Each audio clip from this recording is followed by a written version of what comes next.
Assalamualaikum warahmatullahi wabarakatuh. Selamat berjumpa di Realita TV di acara Sarita Sarinya Berita. Ya, kali ini kita menyoroti isu yang seperti biasa nih, lagi viral, lagi jadi trending topik ya di Twitter dengan hashtag Nadiem Oleng, begitu hashtagnya ya.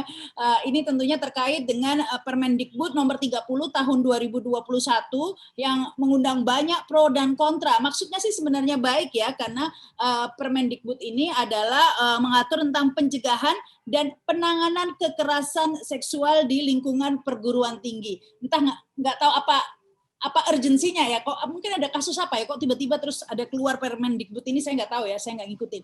Tapi tiba-tiba keluar Permendikbud ini yang menjadi sorotan bukan karena peraturan itu, tapi isi dari peraturan itu nih yang mungkin langsung aja ya, saya bacakan aja ya, karena dianggap, wah ini kayak melegalkan zina begitu ya, karena begini nih, kalau menurut kalian bagaimana nih ya, ini salah satu bunyinya ya, pasal 5. Kekerasan seksual mencakup tindakan yang dilakukan secara verbal, non-fisik, fisik, dan atau melalui teknologi informasi dan komunikasi. Ini nggak jelas ya, verbal itu sebenarnya apa ya, kan macam-macam. Jadi ini kayaknya pasal karet juga, saya nggak ngerti nih maksudnya. Kemudian pasal 2, kekerasan seksual sebagaimana dimaksud pada ayat 1 meliputi, oh ini dijabarkan, menyampaikan ujaran yang mendiskriminasi atau melecehkan tampilan fisik, kondisi tubuh, dan atau identitas gender korban. Memperlihatkan alat kelamin dengan sengaja tanpa persetujuan korban. Nah ini yang menjadi heboh. Artinya kalau dibaca, kata orang kan quote-nya itu read between the line ya. Kalau tidak diperbolehkan tanpa persetujuan korban, artinya kalau dengan persetujuan korban boleh dong, begitu ya. Nah inilah yang kemudian menjadi sorotan ya. Kemudian menyampaikan ucapan yang memuat rayuan, lelucon, atau siulan yang bernuansa seksual kepada korban.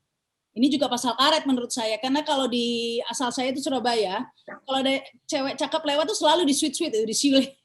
Itu termasuk mungkin ya ini ya. Jadi relatif lah sebenarnya ya. Kalau bagi orang baperan mungkin langsung ini merasa tersinggung pastinya. Jadi nggak jelas juga ini. Kemudian menatap korban dengan nuansa seksual dan atau tidak nyaman. Aduh, ini relatif juga ya. Ketidaknyamanan seseorang tergantung ya. Dan tatapan dan nuansa seksual itu gimana ya? Saya kurang tahu itu. Gimana perasaan natap juga lihat begini aja kan ya.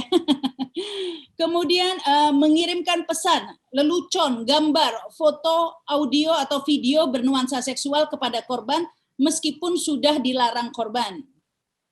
Mengambil, merekam atau mengedarkan foto, rekaman audio atau visual korban yang bernuansa seksual tanpa persetujuan korban. Ini juga aneh loh ini pasal ini ya. Bagaimana? Mengirimkan pesan, foto, audio bernuansa seksual kepada korban. Kemudian mengambil, merekam, mengedarkan foto bernuansa seksual. Ini kan kena undang-undang pornografi kan sebenarnya. Dengan persetujuan ataupun tanpa persetujuan ini melanggar hukum begitu. Jadi kenapa ini disebut tanpa persetujuan korban? Padahal dengan persetujuan korban pun itu sebenarnya nggak boleh, tapi di sini kok disebut begini, artinya kan boleh dengan persetujuan korban ya. Jadi saya ulangi, mengambil, merekam, mengedarkan foto korban yang bernuansa seksual tanpa persetujuan korban. Jadi klausul tanpa persetujuan korban ini diulang-ulang di Permendikbud ini. Kemudian mengunggah foto tubuh atau informasi pribadi korban yang bernuansa seksual tanpa persetujuan korban. Itu lagi lah, kalau kita memposting sesuatu yang bernuansa seksual sebenarnya kan melanggar hukum ya. Ini nggak ngerti deh ini. Kemudian memberikan informasi terkait tubuh atau pribadi korban yang bernuansa seksual tanpa persetujuan korban. Diulang lagi, ulang-ulang terus tanpa persetujuan korban ini. Mengintip atau dengan sengaja melihat korban yang sedang melakukan kegiatan secara pribadi dan atau pada ruang yang bersifat pribadi. Membujuk, menjanjikan, menawarkan sesuatu atau mengancam korban untuk melakukan transaksi atau kegiatan seksual yang tidak disetujui oleh korban. Ini aneh juga nih ya. Padahal transaksi seksual ini disetujui ataupun tidak disetujui kan melanggar hukum kan. Prostitusi kan transaksi seksual ini kan artinya. Dan yang lucu ini lagi ya, membujuk, menjanjikan, menawarkan atau mengancam korban untuk melakukan transaksi atau kegiatan sosial yang tidak disetujui oleh korban. Lah kalau korbannya tidak setuju ngapain harus diancam-ancam ya? Kalau korbannya setuju maksudnya. Kalau korbannya setuju ngapain diancam-ancam begitu? Ya sudah jelas kalau diancam karena korbannya tidak setuju, kan begitu ya. Kemudian memberi hukuman atau sanksi yang bernuansa seksual, menyentuh, mengusap, meraba, memegang, memeluk, mencium, atau menggosokkan bagian tubuhnya pada tubuh korban tanpa persetujuan korban. Artinya kalau persetujuan korban boleh gitu loh. Membuka pakaian korban tanpa persetujuan korban. Kemudian memaksa korban untuk melakukan transaksi atau kegiatan seksual. Diulang lagi, ini tadi kan sudah dibahas ya. Memaksa korban untuk melakukan transaksi atau kegiatan seksual. Oh, kalau tadi diancam, kalau ini dipaksa, apa bedanya? Nggak ngerti. Kemudian mempraktekkan budaya komunitas mahasiswa pendidik dan tenaga kependidikan yang bernuansa kekerasan seksual. Melakukan percobaan perkosaan, namun penetrasi tidak terjadi. Melakukan perkosaan termasuk penetrasi dengan benda atau bagian tubuh selain alat kelamin. Memaksa atau memperdayai korban untuk melakukan aborsi. Sebenarnya aborsi nggak dipaksa aja juga melanggar hukum kan? Ini memaksa atau memperdayai korban untuk hamil. Lah anak mahasiswi kalau artinya kalau nggak dipaksa boleh hamil begitu, padahal kan kalau di luar nikah kan jadi pendidikannya bisa nggak selesai ya. Kemudian membiarkan terjadinya kekerasan seksual dengan sengaja dan atau melakukan perbuatan kekerasan seksual lainnya.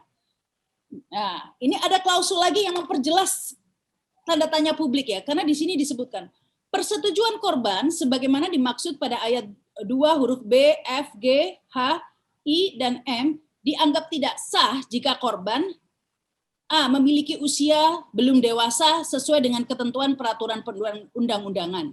Artinya kalau udah dewasa boleh, ya kan? Mengalami situasi di mana pelaku mengancam, memaksa, atau menyalahgunakan kedudukannya. Jadi kalau nggak dipaksa boleh. Mengalami kondisi di bawah pengaruh obat-obatan, alkohol, atau narkoba. Jadi kalau nggak di bawah pengaruh obat-obatan boleh. Mengalami sakit, tidak sadar, tertidur. Kalau sadar boleh. Memiliki kondisi fisik atau psikologis yang rentan, mengalami kelumpuhan sementara, mengalami kondisi terguncang. Ya, ini persetujuan meskipun setuju tetap nggak boleh ini. Jadi kalau kondisinya seperti yang disebutkan di sini, kira-kira ngerti nggak ya? Ini tentu saja membuat banyak penolakan berbagai pihak, termasuk ormas-ormas. Antara lain adalah Muhammadiyah ini yang cukup kencang suaranya. Untuk itu saat ini saya sudah terhubung dengan aktivis Muhammadiyah, Mustafa Nahrawarda. Ya, assalamualaikum. Assalamualaikum warahmatullahi wabarakatuh. Ini gimana sih Kak Mustafa kok tiba-tiba muncul? Saya nggak ngerti apa ada kasus kekerasan seksual yang cukup mencuat akhir-akhir ini ya, atau bagaimana? Apa saya nggak ngikutin ini? Ini memang saya sendiri, baik di Muhammadiyah maupun di Partai Umat, ya, saya ada di dua lembaga ini, sama sekali nggak mendengar adanya gejolak tentang kekerasan seksual di perguruan tinggi. Apalagi kemudian muncul ya Permen ini, tentu kemudian mengagetkan kita semua. Kaget itu.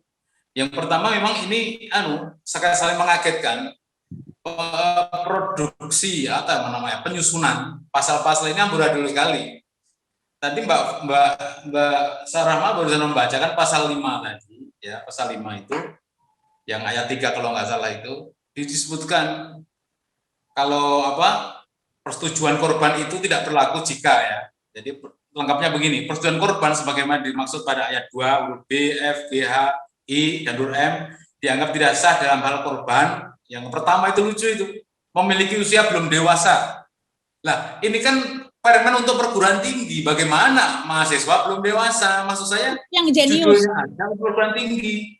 Untuk yang anak jenius belum dewasa sudah sekolah, mungkin itu maksudnya. Iya, maksudnya belum dewasa tapi udah perguruan tinggi, kan lucu. Bukan sekolah, udah kuliah. Perguruan tinggi kan udah lulusan SMA, ada peraturannya sendiri. Tidak mungkin dia dari TK, lulus TK langsung perguruan tinggi. Jadi penyusunan memang amburadul. Yang pertama itu. Yang kedua, di situ ada pasal, seharusnya ini kan ada 3 ya, minimal 3 saya baca itu. Pelaku dan korban itu bisa jadi mahasiswa, terus tenaga pendidik atau orang lingkungan di pendidikan, mesti 4 itu. Tapi di situ kadang-kadang itu seolah-olah itu korban itu hanya mahasiswa, seolah-olah itu mahasiswa. Nah, ini menurut saya sangat aneh dan janggal gitu. Itu yang kedua. Yang ketiga, ini memang fokus di pasal 5 tentang persetujuan korban itu. Ini sama sekali dari pendampingan, kemudian pencegahan dan seterusnya, sama sekali dari awal pasal 1 sampai pasal terakhir itu tidak ada sama sekali yang menyangkut tentang religiositas, kerohanian nggak ada. Satu kata aja, kata rohani itu adalah dalam hal pencegahan adalah pemulihan, yaitu didampingi oleh tokoh rohani. Hanya itu aja. Pemulihan, artinya kalau pemulihan itu dia sudah jadi korban, baru dipulihkan. Tapi bagaimana pencegahan sebelum terjadi itu nggak ada di sini, misalnya nih, ya memperkuat pendidikan agama, memperkuat kajian-kajian atau apa yang terkait dengan atau Pancasila tentang berbudi luhur. Nggak ada kata Pancasila, nggak ada kata agama, nggak ada, sama sekali jauh nggak ada kata-kata itu. Ada satu kata itu ruhani. Nah, yang aneh dari permen ini adalah, kalau boleh saya katakan, ini kira-kira ini karena nggak ada aturannya, orang kalau ciuman, hubungan badan, mencapuli, asal sama-sama setuju, itu dilakukan di kampus, tidak ada larangan di situ. Kan itu kan fokusnya kalau korban tidak setuju kan. Nggak boleh melirik, nggak boleh mencolek, nggak boleh mengirim gambar, nggak boleh meraba, nggak boleh menggesek-gesekkan dan seterusnya. Kalau korban tidak setuju. Lah, sekarang kalau boleh sama-sama setuju nih antara pelaku dan korban, nggak ada larangan di situ. Jadi kalaupun Anda mau berciuman di kelas, di depan kelas, pendidik dengan mahasiswanya, ataupun tenaga pendidikan dengan mahasiswi, boleh, nggak ada larangan di situ. Nggak ada hukumannya juga. Nggak ada aturannya gimana itu. Nah, maka dari itu ini janggal. Seolah-olah ini adalah melegal pelecehan, itu alasannya di situ. Karena yang diatur adalah ketika sudah menjadi korban. Ketika sebelum jadi korban, di sini tidak ada pencegahan yang signifikan, tuh nggak ada. Yang sangat yang sangat menyentuh dengan terus orang gender tuh nggak ada. Jadi yang diatur itu kalau melirik, kalau meraba, menggesek-gesekkan, kalau nggak setuju itu baru ditindak. Nah, yang terakhir yang saya katakan ini, dalam dalam setelah saya baca semua pasal ya dalam permen ini seperti cuci tangan. Yang pertama seperti cuci tangan. Kan kalau ada pelanggaran cukup laporan ke polisi. Selesai itu, karena tidak mungkin ya kampus itu dipakai sebagai sarang pelacuran, juga nggak mungkin. Kalau kampus itu bagus, yang pertama. Yang kedua, kalau kampus itu ingin bagus, maksudnya menjaga nama baik kampus, tidak mungkin kampus akan melaporkan kejadian di lingkungannya, tidak mungkin.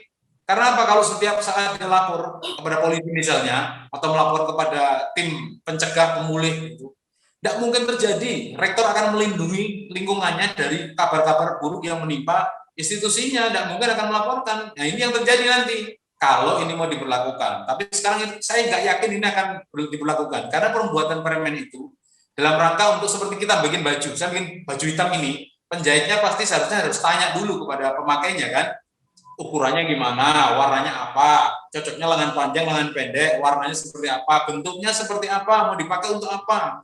Kalau yang ditanya ini sudah menjawab, baru dibikin bajunya. Seperti juga permen. Betul nggak permen ini berasal dari survei yang dilakukan di kampus-kampus? Saya nggak yakin itu. Saya nggak yakin. Karena dari bunyi-bunyi ya, pasal maupun ayat di sini, sangat tidak masuk akal menurut saya. Ini seperti malah menganggap mahasiswa-mahasiswi tenaga pendidik itu bodoh-bodoh gitu.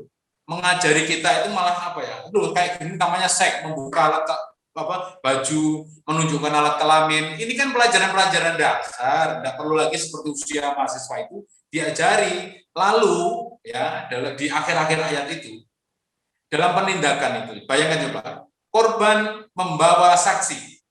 Mana mungkin pelaku melirik saja di dalam kelas, orang melirik ya, korbannya tidak tahu, atau dilirik korbannya tahu. Lalu harus membutuhkan saksi. Siapa yang mau menjadi saksi? Cuma lirikan, pelototan, siul-siulan. Itu nggak mungkin terjadi. Di agama Islam itu minimal 4 ya saksi itu, seksual itu. Kalau nggak ada 4 nggak bakal terbukti. Apalagi ini. Memang kenapa di Islam itu harus 4? Yaitu karena susah membuktikan pelanggaran seksual. Susah. Apapun namanya, kekerasan atau zina atau apa, susah membuktikannya. Karena biasanya kalau dalam terminologi zina, itu pelaku nggak mungkin terbuka secara umum terjadi di dalam kelas, kemudian di lorong-lorong kampus, nggak mungkin terjadi itu. Nah, oleh karena itu tanggung jawab keamanan di kampus itu bukan diatur dengan seperti ini, terutama untuk seksualnya. Ini kan sudah dibagi ya, toilet perempuan sendiri, toilet laki-laki sendiri. Maka kalau ada yang protes, kenapa harus dibagi-bagi? Ya itulah otaknya kayak gitu, liberal namanya itu. Dibagi-bagi nggak boleh, begitu ada kejadian kekerasan seksual dia protes. Nah, maka udah betul sebenarnya itu. Dan kampus-kampus, dia itu aja, kampus itu nggak mungkin akan membuka borok kampusnya sendiri. Tentu Pak Nadiem sudah berpikir ke sana. Tapi kok tidak? Kan seperti itu. Ya, ini menarik ya, karena nama permennya adalah pencegahan dan penanganan kekerasan seksual. Tapi kita tidak melihat ada langkah-langkah pencegahan, begitu ya. Nggak ada.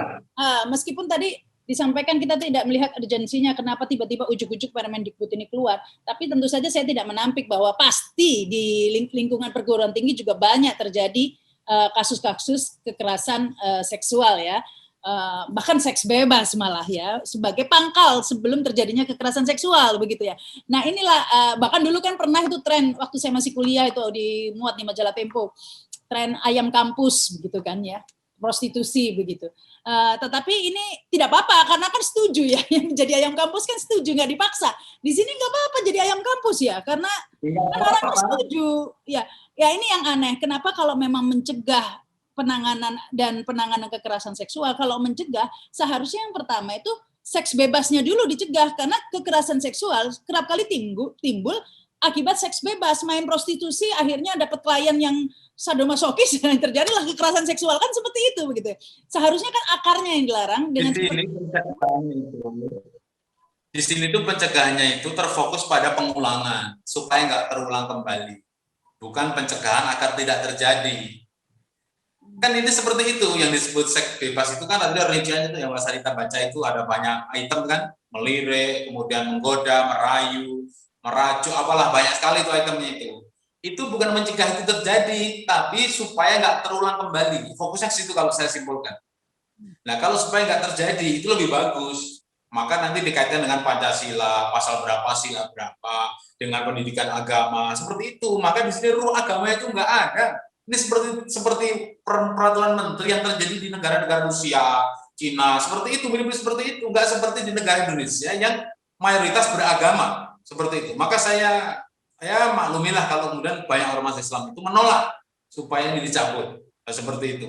Jadi ini memang nggak layak sebagai peraturan. Jadi kan seperti Mbak Sarita bilang, kalau semuanya setuju kan boleh ini mau tunggang-tunggangan di kampus kan berarti boleh dilihat orang banyak juga boleh. Jadi pencegahan terhadap masyarakat itu nggak ada. Ini seperti hanya pelaku dan korban aja itu. Nggak ada untuk yang lebih besar, misalkan melindungi supaya nggak dilihat oleh yang lain seperti itu, nggak ada. Maka ini seperti membebaskan berzina, tetapi diatur. Nah, aturannya gimana? Ya jangan setuju. Aturannya gimana? Ya jangan mau buka baju. Nah, seperti itu.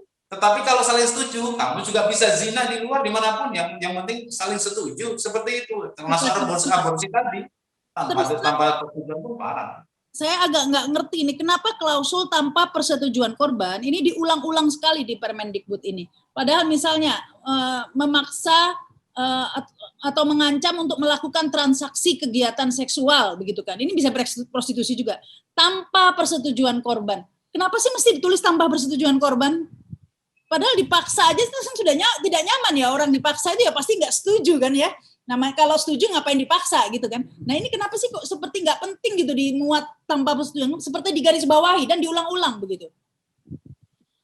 Tampaknya permen ini ingin membrainwash ya, ingin membrainwash kita semua yang membaca bahwa zina itu atau bahasa dia itu adalah kekerasan seksual itu bisa saja terjadi ya, asal dua-duanya tidak setuju. Tapi kalau kemudian setuju namanya bukan kekerasan seksual. Dan tidak ada larangan, itu aja yang mau di-brainwash ke kita itu. Jadi kalau tidak ada pernyataan penolakan, itu namanya kekerasan seksual. Tapi kalau nggak ada pernyataan seksual, bebas ngapain aja. Maka inilah poinnya yang kemudian disimpulkan oleh para ustadz, para ormas termasuk Muhammadiyah, itu pintu masuk zina. Seperti itu. Jadi bukan kemudian kemarin ada itu kemudian di media sosial itu digaungkan begini. Berarti yang menolak permen ini adalah istilahnya itu menyetujui kekerasan seksual. Ini tipikal, narasi seperti tipikal. Misalkan Fadlizon usul supaya Densus dibubarkan, lalu muncul narasi yang ingin membubarkan Densus berarti dia pro teroris. Seperti itu. Fadlizon, siapa lagi anggota DPR RI usul BNPT bubar, berarti nanti muncul narasi dari Jakarta itu yang mengusulkan BNPT bubar berarti dia pro teroris. Sama dengan ini.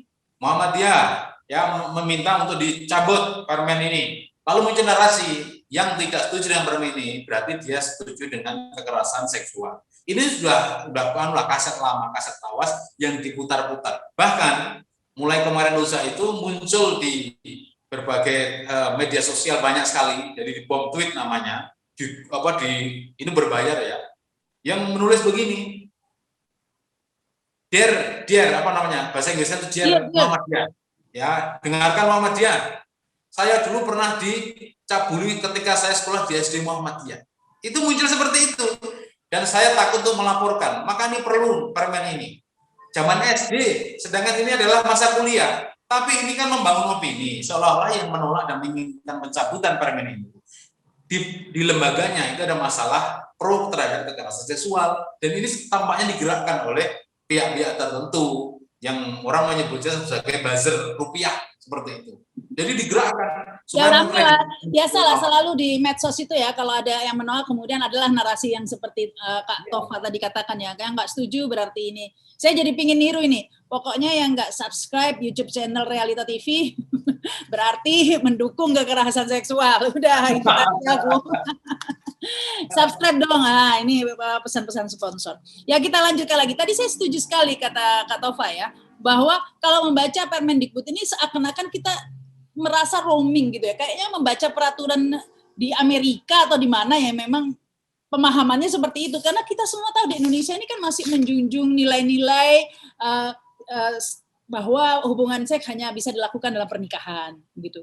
Yang memang belum bisa diterima di masyarakat hubungan seks di luar nikah begitu, apalagi di perguruan tinggi atau dengan seperti di sini tidak disebutkan juga bagi yang misalnya dengan korbannya sudah punya pasangan sah, misalnya punya istri laki orang atau suami orang atau istri orang juga nggak dibahas gitu loh. Pokoknya suka sama suka aja nggak apa-apa gitu.